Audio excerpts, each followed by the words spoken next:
하나님, 오늘도 이 아침에 하나님 앞에 나와 예배할 수 있고 기도할 수 있는 은혜 주심을 감사합니다.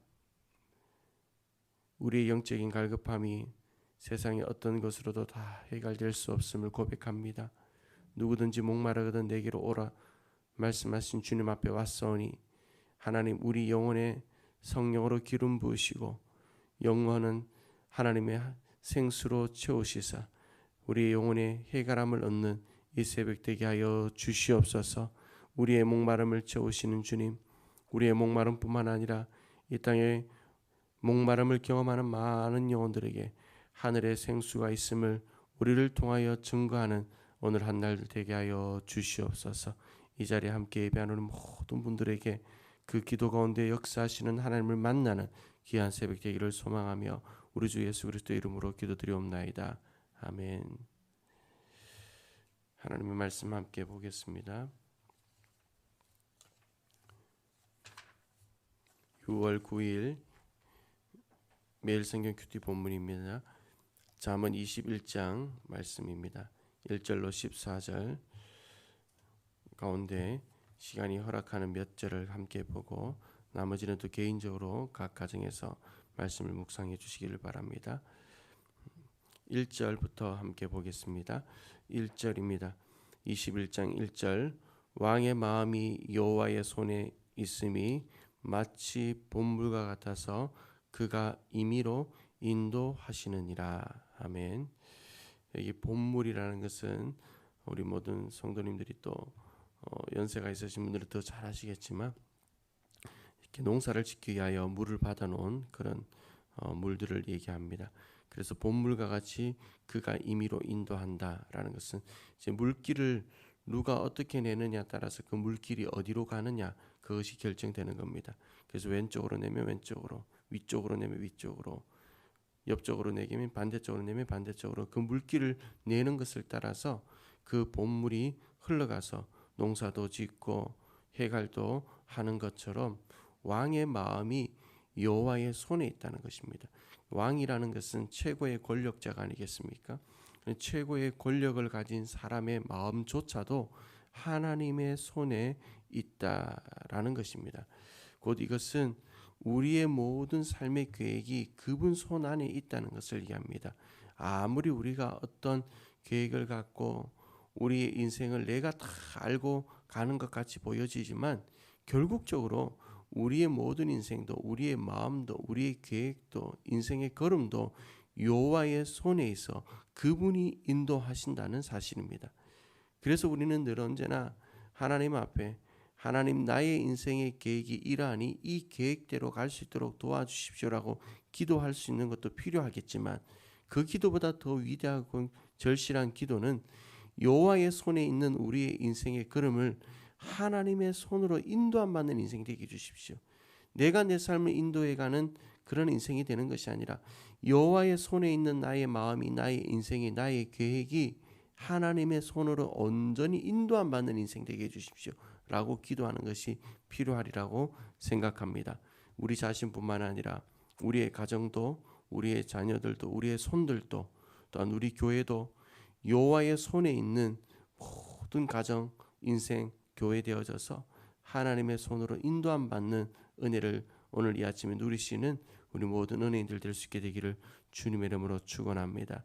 우리의 마음을 겸손하게 낮추고 왕의 마음조차도, 최고의 권력을 가진 왕조차도 하나님의 손에 그 마음이 있는데 하나님 앞에 우리가 늘 겸손하게 하나님, 나를 인도해 주십시오. 내 모든 인생이 하나님의 손에 있습니다. 주의 손으로 우리를 인도해 주십시오. 기도하고 그 손에 인도함 받는 오늘 한날을 살아가시는 은혜를 잊게 되기를 주님의 이름으로 축원합니다. 오늘 2절 말씀입니다. 사람의 행위가 자기 보기에는 모두 정직하여도 여호와는 마음을 감찰하시느니라 라고 말씀하고 있습니다. 사람의 행위가 자기 보기에는 모두 정직하다.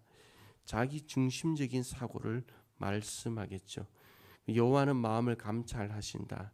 여기서 감찰하신다는 것은 마음을 달아본다라는 원어의 뜻을 가지고 있습니다. 그러니까 여호와는 사람의 마음을 달아본다는 겁니다.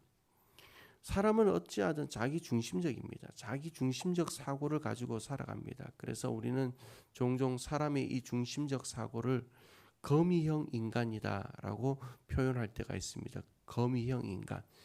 여러분 거미를 보시면 한 번씩 아시는 것처럼 이제 거미줄을 쫙 쳐놓고 그 거미줄 중심에 거미가 있게 되죠. 그래서 모든 곤충이나 자기 먹잇감들이 거미줄에 탁 걸려서 자기 중심으로 모든 것을 빨아들이는 것을 보게 됩니다. 그것을 바로 자기 중심적 인간의 사고다라고 얘기할 수 있는 대표적인 모습일 수 있을 것입니다. 그래서 자기 중심적 사고를 가진 사람들은 이런 생각을 하죠. 남이 어떤 일을 오래 걸려서 하면 느린 것이고 자기가 오래 걸려서 어떤 일을 하게 되면 철저한 것이다 라고 생각하고, 또 남이 하지 않으면, 어떤 일을 하지 않으면 아예 저 사람 게으르다라고 생각하지만 그것을 자기가 하지 않으면 바쁘다라고 생각하고, 또 남이 시키지도 않은 일을 하는 것을 보면 주제 넘은 것이다, 오지랖이 넓다라고 얘기하지만 자기가 그렇게 남이 시키지 않은 것도 하면 솔선수범한다라고 생각합니다. 또 때로는 남이 규칙을 무시하면 무리하다라고 생각하지만 자기가 그렇게 하면 내 의무다, 내 권리다고 얘기합니다. 그리고 어떤 사람이 남이 상사나 윗사람에게 좀 좋은 말을 하면 아첨한다라고 생각하지만 자기가 그렇게 하는 것은 남들과 협조하며 살아간다라고 생각하는 그런 생각들이 자기 중심적인 사고라는 거죠. 자기 중심적인 사고. 근데 이런 자기 중심적 사고는 하나님 중심의 사고로 변화될 수 있어야 됩니다. 자기 중심적인 사고에서 하나님의 중심의 사고로.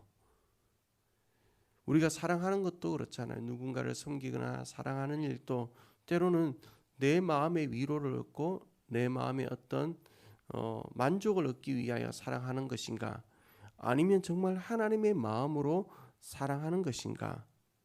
우리의 믿음조차도 내가 가지고 있는 어떤 하나님 앞에서의 미안한 마음, 또 하나님 앞에서의 어떤 형식적인 태도로 믿음 생활을 하는 것인가, 아니면 정말 하나님을 사랑하는 마음으로부터 시작되는 것인가. 이것에 대하여 하나님은 우리의 마음을 달아보신다는 것입니다. 자, 오늘 이 아침에 저도 우리 모두도 어떻겠습니까?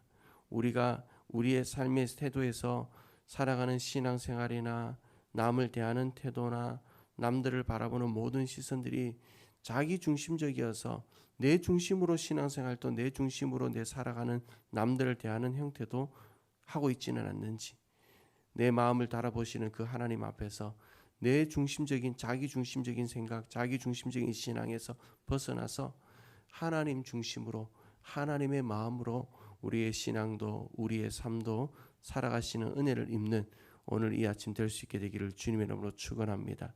자기 중심적 사고에서 벗어나 하나님 중심적 사고로 변화되기 위해서는 기도하지 않고는 되지 않습니다. 기도할 때 내 모습을 발견하잖아요. 기도할 때 내가 얼마나 내 중심으로 생각하고 있는지를 우리가 발견하게 됩니다. 그리고 기도할 때 우리는 하나님의 마음을 얻을 수 있습니다. 하나님 오늘도 내 마음에 찾아오셔서 내 마음을 달아보시는 그분의 마음이 내 마음 될 수 있도록 은혜 베풀어 주시고, 그분의 마음으로 하나님을 사랑하고 그분의 마음으로 이웃을 섬기고 그분의 마음으로 상대를 배려할 줄 아는 심령이 오늘 우리의 마음이 될 수 있게 되기를 주님의 이름으로 축원합니다. 오늘 3절에서도 공의와 정의를 행하는 것은 제사를 드리는 것보다 여호와께서 기쁘게 여기시니라 라고 말씀하고 있습니다. 우리는 제사를 드리는 것, 예배를 드리는 것보다 더 중요한 것이 뭐가 있겠는가 생각하는데 예수님 하나님의 말씀은 그렇게 말씀하지 않아요. 오늘 3절에 공의와 정의를 행하는 것은 하나님께서 오히려 제사를 드리는 것보다, 예배를 드리는 것보다 더 소중하게 여긴다라는 것입니다. 왜 그러실까요? 하나님은 우리를 통하여 궁극적으로 예배 받으시기 위하여 우리를 구원하셨는데 왜 그분은 우리가 드리는 예배보다 공의와 정의를 행하는 것을 더 소중하게 여기실까요? 그것은 바로 하나님은 형식적인 예배에 크게 관심을 두지 않는다는 것입니다. 정말 우리가 하나님 앞에서 마음을 드리고 공의와 정의, 공의라는 것은 내가 해야 될 일들을 하는 일이거든요. 내가 치러야 될 대가를 치르는 일이거든요. 정의라는 것은 사람으로서의 올바른 태도의 삶을 살아가는 것이고 신앙인으로서의 올바른 태도를 살아가는 것이고 그래서 내가 해야 될 대가에 대하여 지불을 하고 정의롭게 신앙인으로서 사람으로서 해야 될 일들을 행하는 것 그것을 하지 않고 형식적으로 예배 드리는 것으로만 공의를 행한 것을 정의를 행한 것을 다 그냥 무시하고 형식적으로 드리는 예배에 대해서는 하나님 그렇게 탐탁해 하지 않으신다는 것입니다. 저는 오늘 이 아침에 우리 모두가 공의와 정의를 행하는 삶을 다시 한번 더 결단할 수 있게 되기를 주님의 이름으로 축원합니다. 공의와 정의를 행한다는 것, 더 쉬운 말로 얘기한다면 하나님의 질서의 원리를 따라 살아가는 것이다 라고 말씀할 수 있을 것입니다. 하나님께서 만드신 질서의 원리, 하나님은 우리에게 요구하시는 질서의 원리가 있습니다. 사람으로서의 질서, 또한 신앙인으로서의 우리가 해야 될 마땅한 질서들이 있습니다. 그 하나님께서 가르쳐 주신 질서를 따라 우리가 우리의 삶의 자리에서 공의를 행하고 대가를 해야 될 일들을 하고 정의롭게 사람들의 관계 속에서 신앙의 자리에서 정의를 행함으로 말미암아 살아간다면 하나님은 우리의 전 삶을 예배로 받으시고 그 예배를 통하여 기쁨을 영광을 얻게 하실 줄로 믿습니다. 이 자리는 우리 모두가 오늘 주신 말씀을 마음에 새기며 오늘 일절을 통해서 우리는 모든 것이 하나님의 손에 있음을 다시 한번 더 보게 됩니다. 하나님의 손에 있는 우리의 인생, 하나님의 인도하심을 경험하게 되기를 소망하고 2절의 말씀을 통해서 보는 것처럼 우리 마음이 하나님 바라보셨을 때 우리 중심적인 사고가 아니라 하나님 중심적인 사고로 살아가고 어떤 형식적인 예배를 드리기보다 공의와 정의를 행하며 오늘 한 날도 살아서 내 모든 삶이 하나님 받으시는 예배가 될 수 있는 한 날의 은혜를 잊게 되는 우리 모든 성도들 될 수 있게 되기를 주님의 이름으로 축원합니다.